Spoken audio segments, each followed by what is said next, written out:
Kia ora, Te Tonga, kia ora Goldie, it's Nana here. I thought I'd read you a story.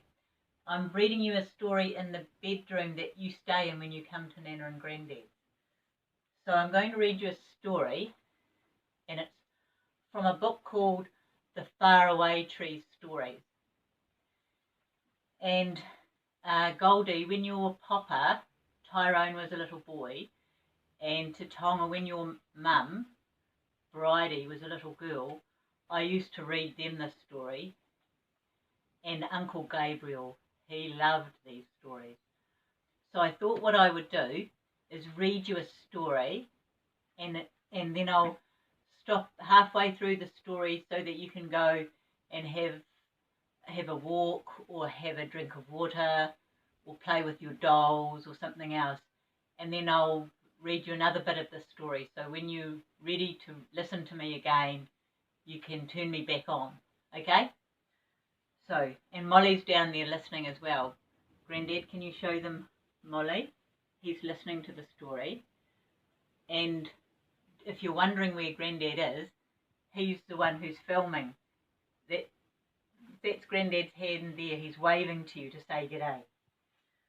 So, are you ready? Are you sitting down somewhere comfortable? The first story I'm going to read is how they found the enchanted wood, how they found the magic wood. There were once 3 children, Joe, Bessie and Fanny. All their lives they'd lived in a town, but now their dad got a job in the countryside, so they all had to move as soon as they could. What fun to be in the country, said Joe. I would like to learn all about, all about animals and birds.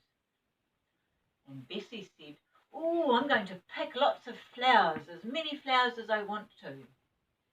And Fanny said, I'm going to have a garden of my own. When the day came for the move, all the children were very excited. Do you know what excited is? When you're happy and you can't wait for something to happen. A small van came to their door and 2 men helped their dad and mum to put everything into it.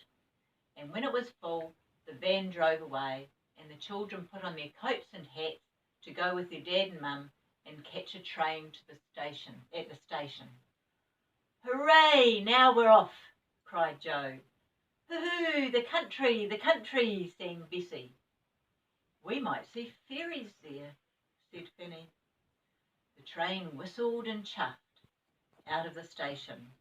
Do you know the noise that the train makes? Pitchikoo, pitchikoo, woo-woo, pitchikoo, pitchikoo, woo-woo.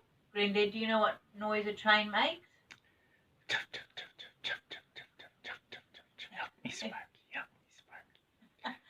That's Granddad's train. The children pressed their noses to the windows and they watched all the houses and the chimneys race by.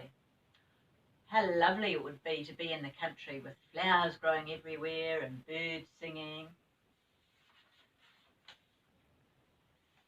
Here's a picture of the children when they arrive in the country. Can you see the picture? So that's Joe, he's a boy, and Fanny and Bessie and Fanny. We might have adventures in the country, said Joe. There'll be rivers and hills and fields. Oh, it'll be lovely. Oh, I don't think you'll have any more adventures in the country than you would live in the town, said their dad. I think you'll probably find it a bit dull. But that's where he was quite wrong. My goodness, the things that happened to those children. They arrived at last at a tiny station where they got out. A sleepy-looking porter put their 2 bags onto a barrow and he said he would take them along later. Off they all went down the country road and arrived at their little house.